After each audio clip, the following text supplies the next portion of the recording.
தமிழகத்தில் நடந்த செய்திகள் சிலவற்றை சுருக்கமாக பார்க்கலாம்.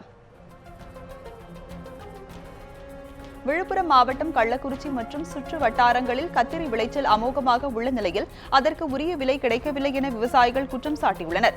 ஒருபுறம் விளைச்சல் அமோகமாக இருந்தாலும் மார்க்கெட் விலை ஒரு பக்கம் சரிவு மட்டுமே காணப்படுவதாக விவசாயிகள் தெரிவித்துள்ளனர். மேலும் கத்திரிக்காய்க்கு தமிழக அரசு உரிய விலை நிர்ணயம் செய்ய வேண்டும் என விவசாயிகள் கோரிக்கை விடுத்துள்ளனர். தோட்டக்கலைத்துறை சார்பில் பழம்பெரும் பயிர்கள் சாகுபடி குறித்த கருத்தரங்கு மற்றும் கண்காட்சி சிவகங்கையில் நடைபெற்றது. இந்த கருத்தரங்கில் தோட்டக்கலைத்துறையின் திட்டங்களின் கீழ் பயிரிடப்பட்டு விளைவிக்கப்பட்ட பழமையான காய்கறிகள், செடிகள், இயற்கை உரம் தயாரிக்கும் முறைகள் மற்றும் விவசாய கருவிகள் வைக்கப்பட்டிருந்தன. இதனை ஏராளமான விவசாயிகள் பார்த்து பயன்பெற்றனர்.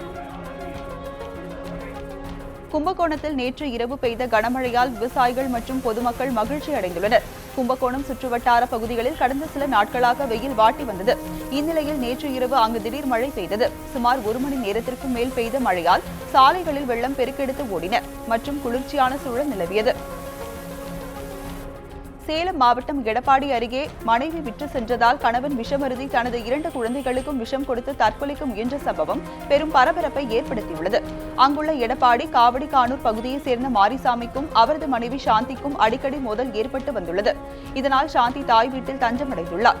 இதனால் மனமுடைந்த மாரிசாமி விஷமருந்தி தனது 2 குழந்தைகளுக்கும் விஷம் கொடுத்து தற்கொலைக்கு முயன்றுள்ளார். இதை அறிந்த அக்கம் பக்கத்தினர் தந்தை மற்றும் குழந்தைகளை மீட்டு மருத்துவமனைக்கு அனுப்பி வைத்தனர். அங்கு அவர்களுக்கு சிகிச்சை அளிக்கப்பட்டு வருகிறது.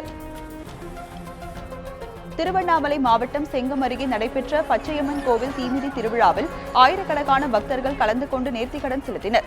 இந்த ஆலயத்தில் ஆடி மாத கடைசி சனிக்கிழமையொட்டி பச்சையம்மன் சிறப்பு அலங்காரத்துடன் பவனி உலா கொண்டு வரப்பட்டு அருள் பாலித்தார்.